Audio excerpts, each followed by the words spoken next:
La maison Saint-Gabriel. Pointe-Saint-Charles. 1668. Par René Saint-Germain. En 1668, Marguerite Bourgeois fait l'acquisition d'une maison construite en 1662 par François Lebert. Cette maison est située sur une terre de 30 arpents à Pointe-Saint-Charles, près du fleuve, en dehors des limites de la ville. Elle y développe une ferme modèle, qui est également une petite école. Catherine Crolot vient la rejoindre, celle-ci va prendre en charge les tâches domestiques pendant que Marguerite enseigne. Elle deviendra la première intendante de la maison Saint-Gabriel et de sa ferme appelée la Providence. Elle veille au défrichement, aux cultures et aux récoltes. Jusqu'en 1673, la ferme est un lieu d'accueil pour les filles du roi, des filles envoyées en Nouvelle-France pour y fonder une famille. En 1693, un violent incendie détruit la maison, mais épargne la laiterie et un appentis.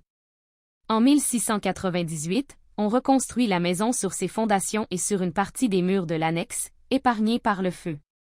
En 1880, on construit une grange en pierre. Le 22 septembre 1653. Arrivée à Ville-Marie, de Marguerite Bourgeois. Accompagnée de nouveaux colons. L'ancienne étable de la commune, abandonnée depuis le décès du gardien du troupeau, Antoine Rosse, tué par les Iroquois en 1652, est transformée pour devenir la première école de Montréal. C'est un bâtiment de pierre de 36 pieds de long sur 18 de large, situé à Ville-Marie, proche de l'hôpital de Jeanne-Mance. Le lieu, appelé l'étable-école, constitue également la résidence de Marguerite Bourgeois, qu'elle partage avec Marguerite Picard. Vers 1660. Construction de la maison de François Lebert, sur sa concession à Pointe-Saint-Charles. En 1662. Marguerite Bourgeois obtient de Maisonneuve une concession limitrophe à celle de François Lebel, à Pointe-Saint-Charles. En 1668. Marguerite Bourgeois achète la concession de François Lebert. Le domaine, dès son origine, est destiné à assurer la subsistance des religieuses de la congrégation, qui dispensent gratuitement l'éducation aux jeunes filles. Entre 1668 et 1681, en plus d'accueillir un contingent de filles du roi. La maison devient la première école ménagère. En 1671, Marguerite Bourgeois ramène de France 3 de ses nièces, Marguerite, Catherine et Louise Somillard. Marguerite et Catherine deviendront plus tard sœurs de la congrégation. Et Louise, la femme d'un colon, nommé Fortin.